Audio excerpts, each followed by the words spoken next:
Good evening. My name is Bruce Montgomery, and thank you for joining me on a special edition of our show. This evening, we're going to be discussing a topic that should be of interest to every American. Immigration has been termed the contribution to the world or a gift from the world to the country of America. Immigrants, of course, have built this country and have made contributions too many to mention, coming from all corners of the earth to make this place America great and find a life and opportunity among these shores. My guests today are people who practice in this area, work to help people find their way through the immigration maze, through to work and build families and lives and communities in this great country. My guests today are practicing attorneys from a variety of practices here in the Chicago area, and they're going to give us some insights on these terms that we've been hearing a lot about in the news: comprehensive immigration reform. This is a policy that is at the epicenter of change right now, and it needs to be enlightened, and I believe that our guest today will be able to do that. The first to give us some comments and some insights into this very challenging area is someone who has practiced long with businesses here in the Chicago area, Paul Zulkie. Paul, thank you so much for being with me today. Bruce, thank you so much for having me. Well, again, could you tell us a little bit about your practice and how you service the Chicago community working in this area of immigration? Well, our practice is national. Our clients are all over the country. We represent a broad range of companies from Fortune 100 down to entrepreneurial startups. But the focus is very much on the business side of immigration and immigration compliance. So speaking of businesses that are your stock in trade, and I'm glad you corrected me by letting me know that your practice is in fact a national, if not a global practice, because of who you deal with all the time. Our businesses, how are they making with this slippery concept of what actually is going on in this arena? We've heard this term now for I don't know how long, comprehensive immigration reform, but is that actually what we're witnessing right now? Well, I hope what we're witnessing is a shift away from an immigration system that has been hopelessly broken, both for the business community and families and others who are trying to come to this country and add value. The Congress is struggling, advocacy groups have been struggling for years to come up with a framework that can find bipartisan support and take us away and move us forward to having the immigration system support our business community and our culture and our society and get us to where we need to be.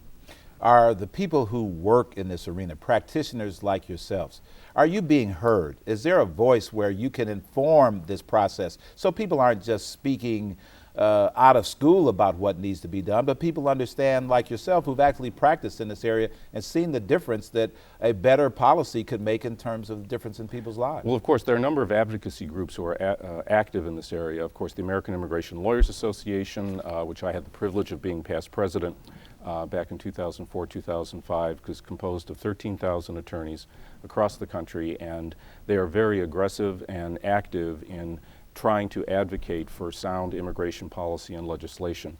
Another organization, the American Immigration Council, is very, very active in speaking for those who don't have a voice in this debate. If you could speak directly to some of the people that will be at the negotiation table in crafting this policy, what are some of the things that you would like to see come out of this that would make a real difference in how this work is done? Well, first of all, from the business community's perspective, they really need a way to hire and effectively retain the best and the brightest. We have a system right now where the top graduates from our engineering programs and others are finding it so difficult and frustrating to stay in the United States permanently. We're training them and then they leave. They go to compete against us in Europe, in Asia, and that has got to stop. You know, some people, there's so much disinformation that's out in the public space right now. You know, people are saying, well, there's two sides of this coin. Are we trying to bring in people to undermine job creation in the United States? What's wrong with that type of argument? Well, I'm glad you mentioned that, because there are so many academic studies that have established that highly skilled immigrants not only do not take away jobs from Americans, they create jobs. In fact, the founder of Intel once said that for every engineer I hire, they create 5 new jobs in support, in coordination, in manufacturing.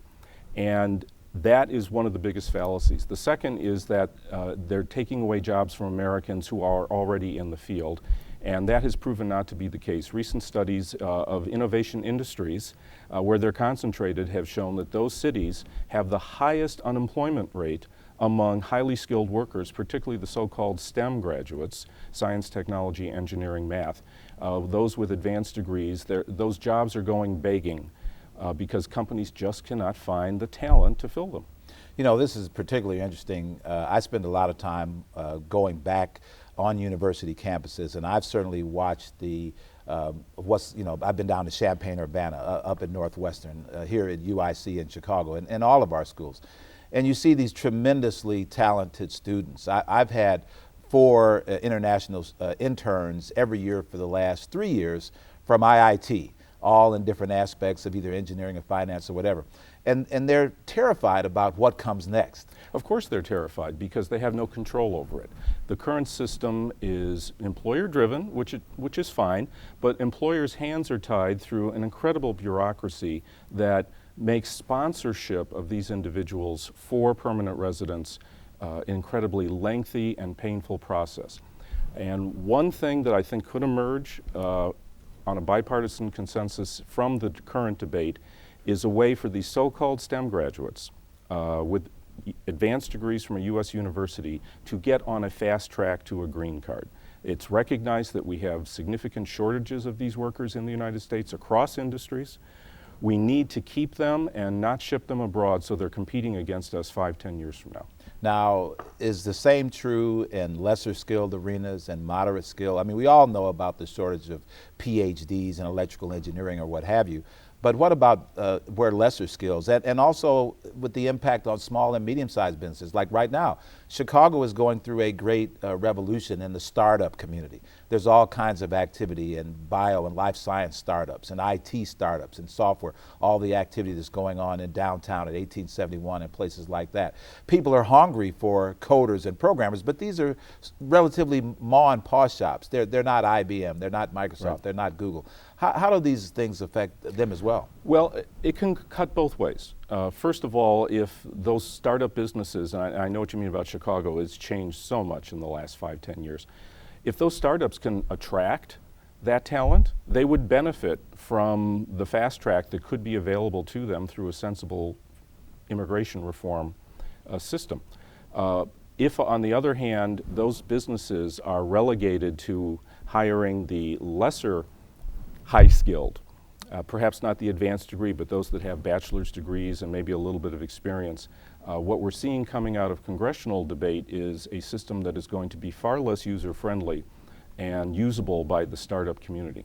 Let's talk about the impact of technology and just keeping up with making the process less arduous. I have no clue, but you certainly do, about how difficult it is to keep all the paperwork on track, to keep the process flowing, and when you couple that by 3, 5, 10, whatever the numbers are, it must be pretty challenging. Are there some ways in which a better process can also be impacted by a better document flow, a better use of technology to make, along with a better process and policy, the functions easier so that this can actually happen within people's lifetime? I think it could happen within, maybe not my lifetime, but certainly my kids.